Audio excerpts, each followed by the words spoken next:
I'm Hayley Carter. I'm 28 years old, and that morning I walked into the Carter and Rowe law offices already knowing exactly where I stood in my family.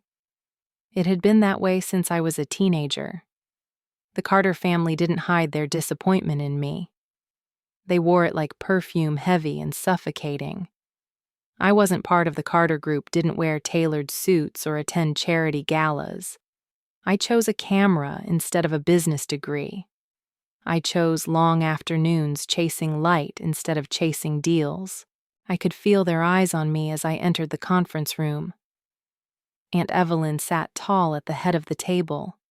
Her polished nails rested on a leather folder she had probably reviewed 3 times already. She didn't look at me, but her silence pressed against my skin like cold glass.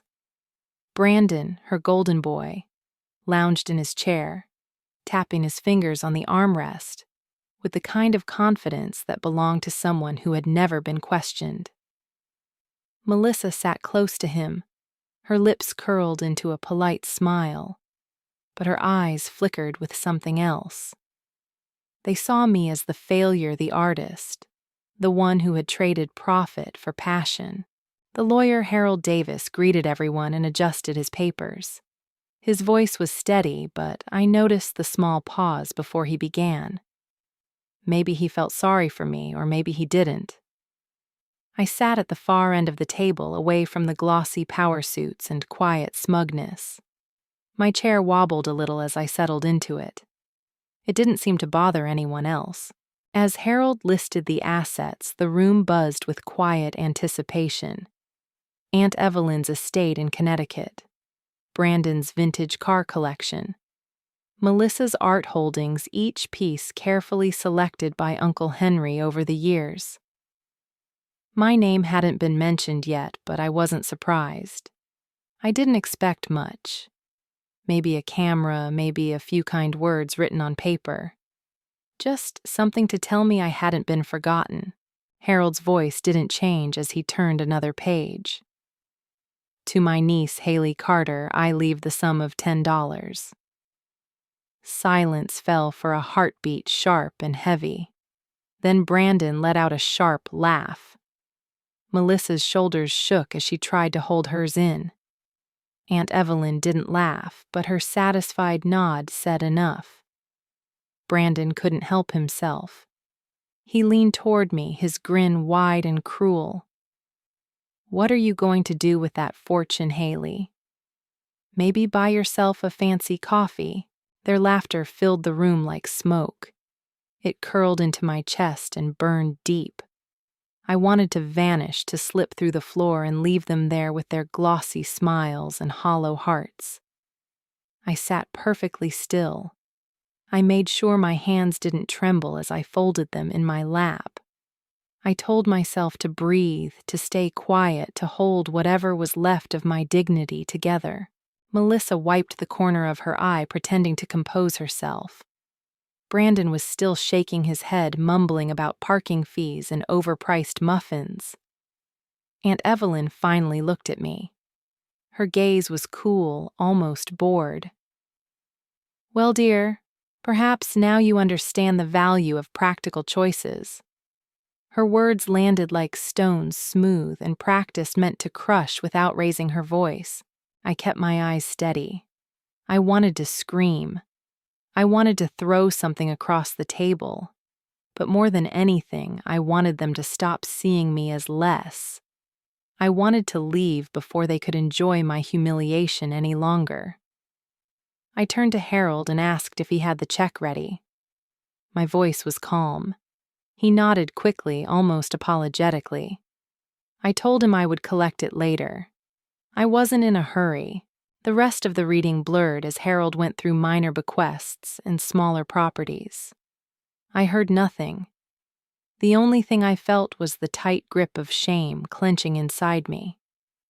I sat there while they whispered about me. I caught bits of it as I rose to leave. I thought Henry might leave her something out of pity. He always had a soft spot for strays. $10 won't even cover her parking today. Their words stung more than I wanted to admit. I remembered Uncle Henry at my college graduation standing in the back while everyone else crowded the front. I remembered him saying the world needed artists as much as it needed businessmen. I remembered his birthday calls when the rest of the family forgot. I thought I mattered to him. I thought I was different. I walked to the door, holding myself together with the last scraps of pride I had left. Heather, who had said nothing until now, caught up to me. She offered some weak apology about Brandon's laughter, but I barely heard her. All I could think about was how easily they had discarded me. I didn't belong in their world. Maybe I never had. Maybe I had been fooling myself all along. I stepped into the hallway, the $10 check burning in my pocket. The family's voices still drifted from the conference room light and unbothered. I pressed the elevator button each second, feeling like a weight pressing harder on my chest. I had walked into that room knowing I was an outsider, but somehow it still hurt more than I expected. The Carter family was known for building things. Skyscrapers, luxury condos, sprawling developments with glossy marketing signs. My grandfather started with a single apartment building in Midtown Manhattan. By the time I was born, the Carter name was stamped across half the city. Success was measured in square footage and contracts closed in the size of the table where you sat during corporate meetings. I knew those expectations long before I was old enough to really understand them. My parents worked in the family business like everyone else. My father handled the development side. My mother managed the charity wing, though in our family charity was just another form of branding. The path was clear for me. I was expected to study finance or law to eventually take a seat at the Carter Group table, to become another polished piece of the Carter legacy. But I didn't fit. When I was 9, I borrowed my mom's old digital camera and spent the afternoon wandering Central Park, taking pictures of shadows, pigeons, people reading newspapers. I loved the way I could frame the world, catch moments no one else noticed. When I showed the photos to my parents, they smiled politely and told me it was a sweet hobby. I knew then they didn't see it as anything more than a passing distraction. Everything changed when I was 13. My parents died in a car accident on their way to a conference upstate. The details never made sense to me, but the outcome was sharp and final. I became the orphan niece that no one really knew what to do with. Aunt Evelyn took charge of the logistics, boarding school trust funds, the proper public image. But she never reached for me in any real way. I drifted to the edges of family events, always present but rarely included. It was Uncle Henry who saw me in his quiet, subtle way. He wasn't a man who hugged or offered long talks, but he noticed things. One Christmas when I was 14, he handed me a wrapped box. Inside was a new camera. Not a toy. A real one. He told me to keep seeing the world the way I did. I didn't know what that meant back then, but I held on to his words like a small flame. The years passed, and the divide between me and the rest of the family widened. Brandon and Melissa both followed the script perfectly. Brandon studied business at Columbia. Melissa went into corporate law. I chose art school, which in the Carter world was almost the same as vanishing. Aunt Evelyn never said it directly, but the way she introduced me to people told the story. This is Hayley. She's creative. The word creative hung in the air like a polite cough, something to step around quickly. Family gatherings became performances I learned to endure. I sat at the far end of long dining tables while conversations floated around me about mergers, stock options, and market expansions. I rarely spoke, and when I did, it was like tossing a pebble into a rushing river. No one noticed. No one asked, except for Uncle Henry. Every now and then he would pull me aside with simple questions. Are you still taking pictures? What are you working on these days? It wasn't much, but it was enough to remind me I wasn't completely invisible. He never offered money, never tried to open doors for me in the art world, but his small gestures mattered more than he probably knew. He called me every year on my birthday, even when no one else did. Sometimes the call lasted only 5 minutes, but he always remembered. He would ask about my latest project, or if I had seen any good exhibits lately. Those moments felt like breath in a room that was always too heavy. When I was 20, I had my first gallery showing in a small downtown space. I invited the whole family, but I wasn't surprised when only Uncle Henry showed up. He didn't stay long. I saw him from across the room dressed in a simple coat, quietly studying the photos. He slipped out before I could cross to him. I didn't see him leave, but I knew he had been there. I told myself I didn't expect anything from him. I didn't need his approval, didn't need his money. But I wanted to matter to someone. I wanted someone in the Carter family to see me not as a failure or an afterthought, but as someone who made something worthwhile. Uncle Henry was the closest I ever got to that. I never asked him why he chose to stand apart from the rest of the family, why he never fully joined their games. He was the kind of man who kept his reasons tucked away. But he made me feel in his own quiet way that I wasn't wrong for wanting something different. Even if the rest of the family only saw a girl with a camera and a list of bad choices. Even if they never said it, I always felt their silent judgment. And I always hoped somewhere deep down that maybe Uncle Henry saw something else. I was almost at the door when Harold Davis called me back. His voice was steady, but something in his eyes made me pause.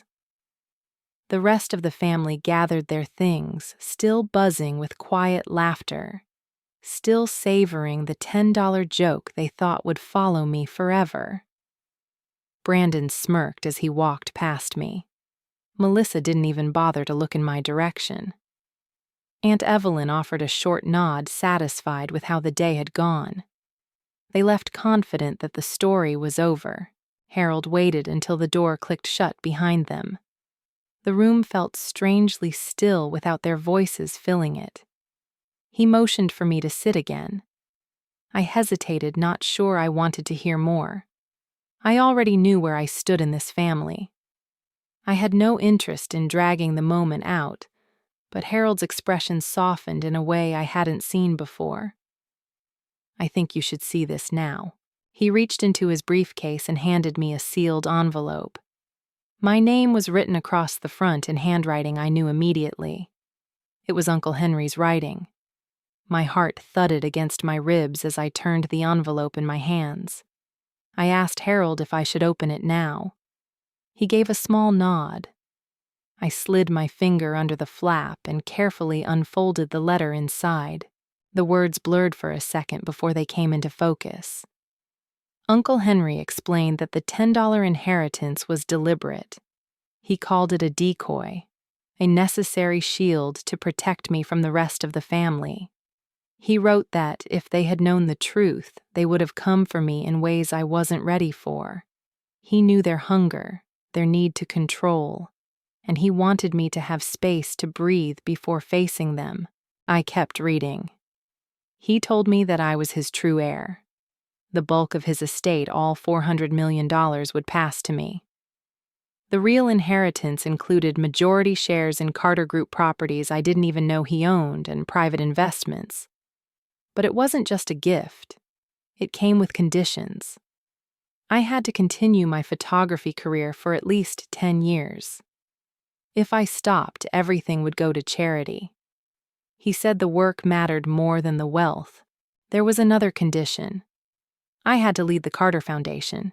He wanted me to reshape it to use it to support artists like myself, people who often got overlooked. His letter was filled with quiet instructions, thoughtful requests, and small pieces of himself I had never fully known. It was as if he had been planning this for years, building a path for me while making sure no one else could tear it down. I read the letter again, this time slower. My hands trembled as I turned each page. A part of me wanted to laugh at the impossibility of it all. Another part of me wanted to cry. I thought I had been cast aside. I thought the $10 meant I was invisible to him. But he had seen me all along. He had trusted me with more than just his fortune. He had trusted me to carry something that could shape lives. The weight of it settled over me, not just the money, but the responsibility. I had spent years fighting to prove I could stand on my own. Now I had to figure out how to carry this without losing who I was. I asked Harold why Uncle Henry hadn't told me in person. Harold's voice was soft. Henry wanted you to hear their real opinions first. He wanted you to know who they were without the influence of money. I sat back in the chair, the letter resting on my lap. The silence in the room felt different now. Less sharp, less lonely. I had walked in thinking I was the family's afterthought. I was leaving knowing I was at the center of a plan they couldn't see. The $10 check still sat in my pocket. A small, simple joke on the surface. But now I realized it was the doorway to everything Henry wanted me to find. I didn't know what came next. I didn't know how my family would react when the truth eventually surfaced. But for the first time, I didn't feel small. I didn't feel dismissed. I felt chosen. Uncle Henry had trusted me with his legacy, but more than that, he had trusted me to keep being myself. That was the gift buried beneath the paper, the numbers, and the weight of the Carter name. That was the part I would carry the closest. Harold Davis waited a moment before he spoke again. His voice had softened, but there was something else in it now. Something almost like excitement. He told me there was more I needed to know. Uncle Henry had not just left me his estate.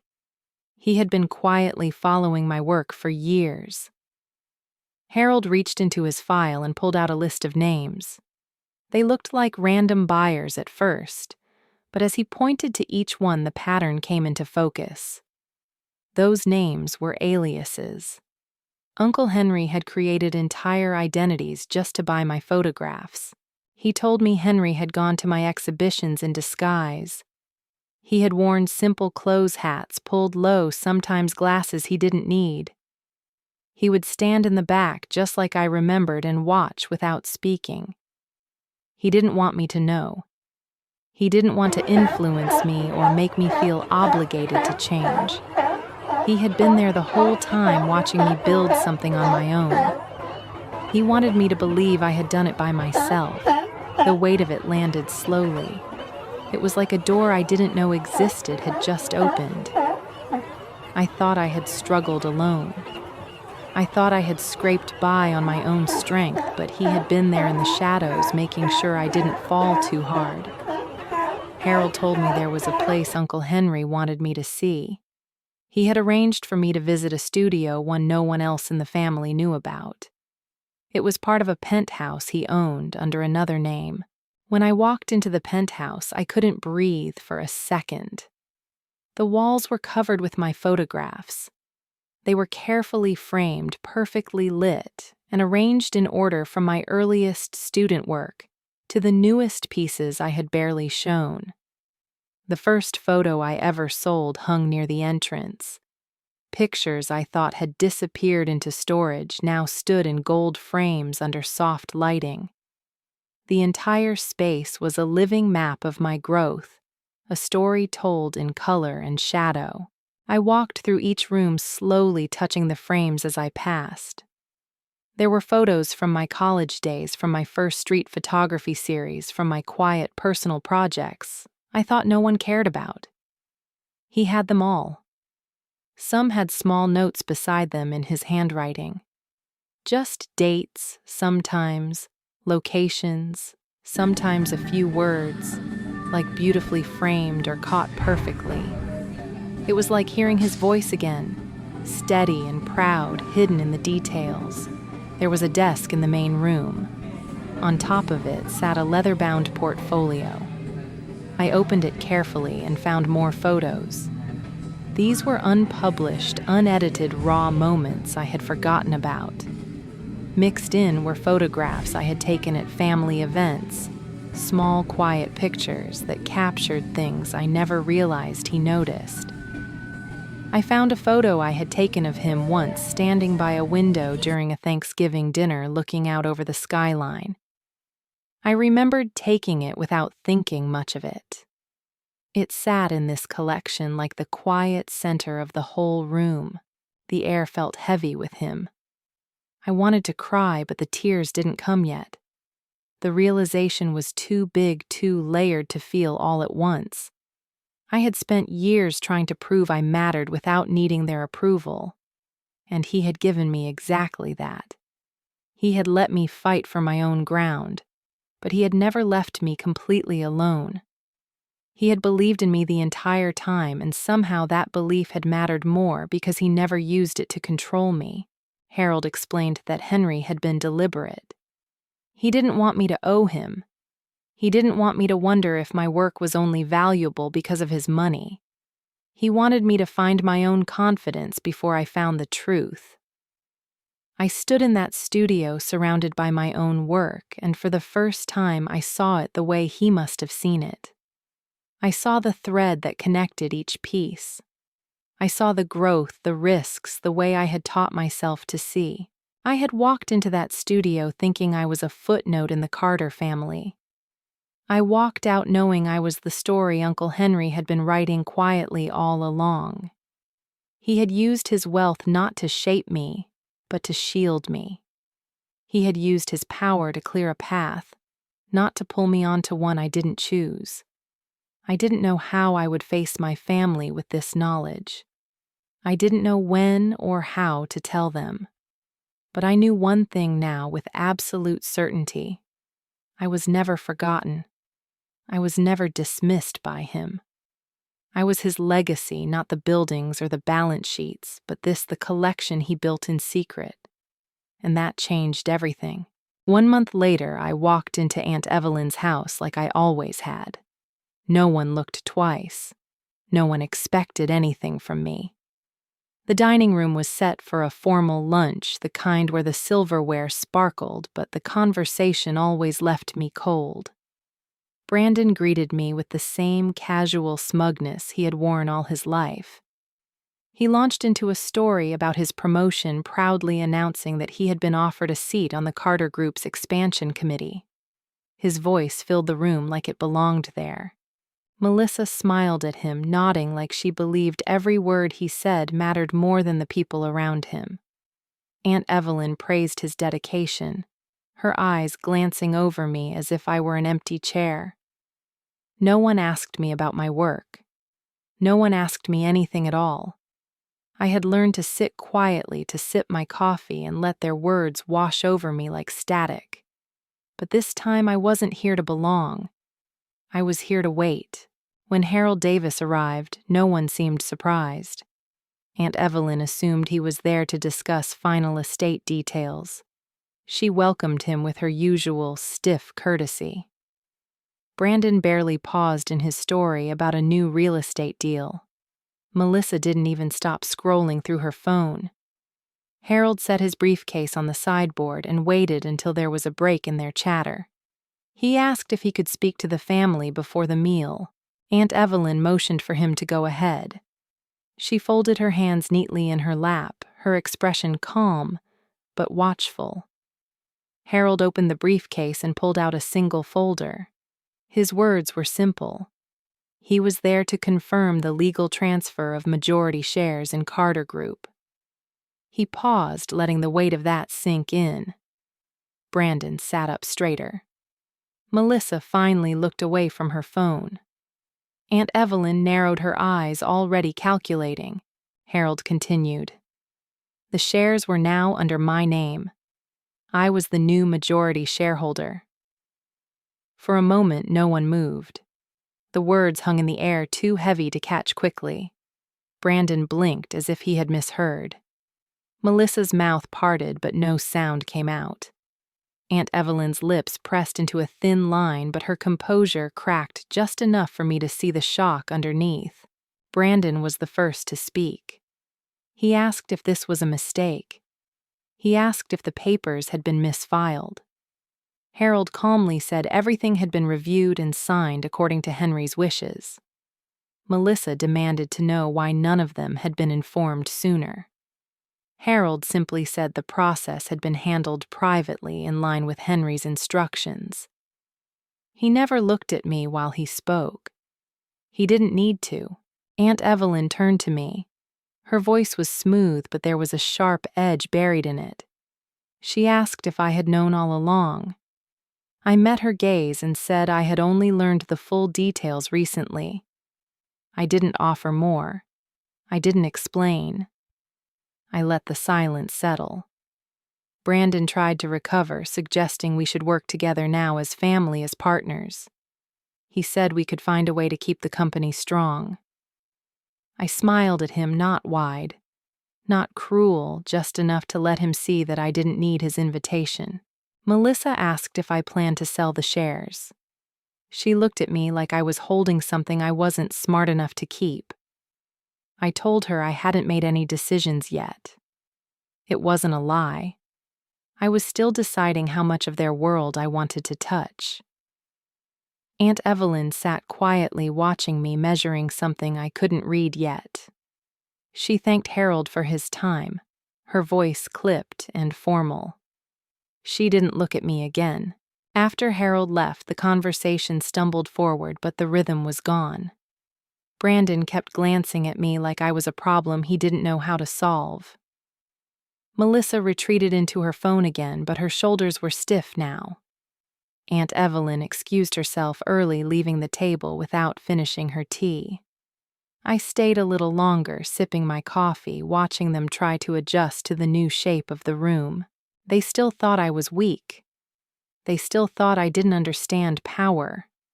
But now they knew I held it. I didn't need to prove anything to them.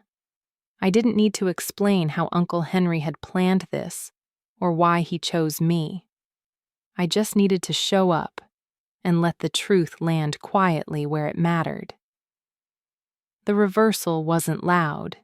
It didn't need to be.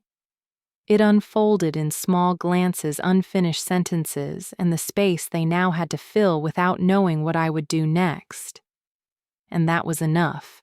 In the weeks that followed, Brandon and Aunt Evelyn both reached out to me. They came with polite words and careful invitations. They talked about family unity, about working together, about preserving the Carter name. They wanted me to join them at the table now, to sit in the seat they once told me I was never fit to claim. They made room only after I no longer needed their approval. I listened to their offers, but I didn't accept.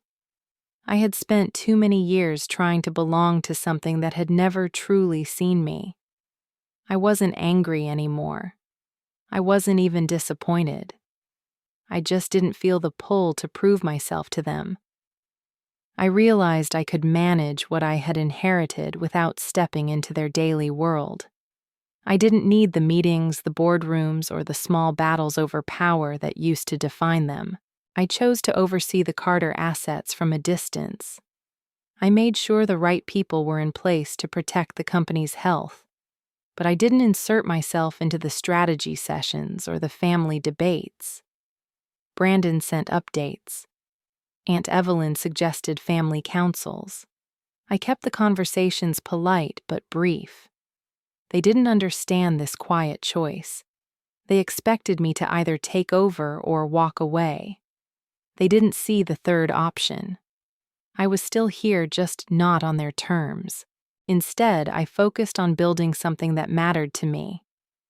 I expanded the Carter Foundation, shifting its purpose to support young artists, especially those who didn't have access to expensive schools or gallery connections. I used the resources I had been given to open spaces, fund projects, and create opportunities for people who might have been overlooked like I once was. I watched the foundation grow, not as a symbol of the Carter name, but as a place where creative work could thrive. It felt good to build something that didn't need to impress them. I wasn't chasing their praise. I wasn't waiting for them to finally see me. I was living my life the way I had always wanted. But now, I could do it without struggling for every inch of ground. The freedom came from letting go of the need to win their approval. That was the real weight I had carried, heavier than any boardroom title. There was a quiet peace in this path. I no longer needed to prove I was worthy of the family's attention. I had found something better. I had found that I was enough exactly as I was. The distance between us grew softer, not out of anger but out of choice. I didn't slam doors. I just stopped waiting for them to open one for me. When I walked through the gallery spaces I helped fund, I felt connected to something real. I saw young artists hanging their first pieces, talking about their work with nervous excitement, hoping someone would believe in them. I had been there. I had stood in those shoes. Now I was on the other side, offering the steady support I once searched for. Brandon and Aunt Evelyn never quite understood why I chose this path. They called less often. Their invitations arrived with less urgency. I think they assumed I had lost interest or walked away from the power I held. But I knew I hadn't lost anything. I had simply decided that my life would not be shaped by their definitions of success. The quiet exit was never about giving up. It was about choosing what mattered to me over what had always mattered to them. I didn't need their permission to build a life that made sense to me. I didn't need to sit at their table to feel full. I had already found my place, and it had nothing to do with the Carter name. I carried the legacy my way on my terms, and that was enough. I called Aunt Evelyn and asked her to have dinner with me. She hesitated for a moment, but then she agreed.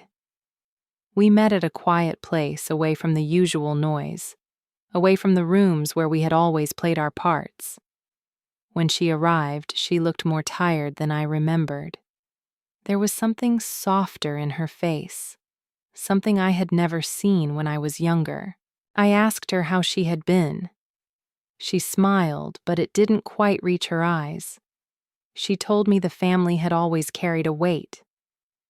The Carter name had built something big, and somewhere along the way it stopped being about people and started being about reputation. She said she had spent her whole life trying to protect it, trying to keep the cracks from showing. I listened, not to correct her, not to remind her of the years she had made me feel small, but just to hear her. She told me she was afraid that if she let the family fall apart, everything they had built would mean nothing. She said she pushed me away because she didn't know what to do with someone who didn't fit the mold. She thought I was a risk, a weakness in a structure she was desperate to hold together. It didn't make it right, but it made it clearer. I told her I understood. I told her I wasn't angry anymore. I had found my own space, my own way of building something. I didn't need to fight her. I didn't need to carry that hurt forever. We sat together for a long time, not as opponents, but as people who had finally stopped speaking past each other. We didn't solve everything, but we didn't need to. When I opened my next photography exhibition, I chose one image to center the room. It was a photo I had taken of Uncle Henry years before, standing by a window, quietly looking over the city. He hadn't known I was there when I took it. He was simply present in that moment, thoughtful, a little distant, but peaceful. That was how I wanted to remember him. The room filled with people, some familiar, some new. But I kept coming back to that photo. It was my quiet thank you to him, the one person who had seen me when I didn't know how to see myself. The rest of the exhibition showed new work pieces that came from a place of freedom, from a life no longer shaped by the need to prove anything. I felt something settle in me that day. Not because of the money or the title or the foundation, but because I had finally come home to myself. I didn't need their approval, and I didn't need revenge. I had chosen peace, and it felt steady. I had forgiven them not for their sake, but for mine. I didn't want to carry the old weight anymore. When Aunt Evelyn visited the gallery, she paused in front of Henry's photo. She didn't say much, but she stood there longer than I expected. She understood.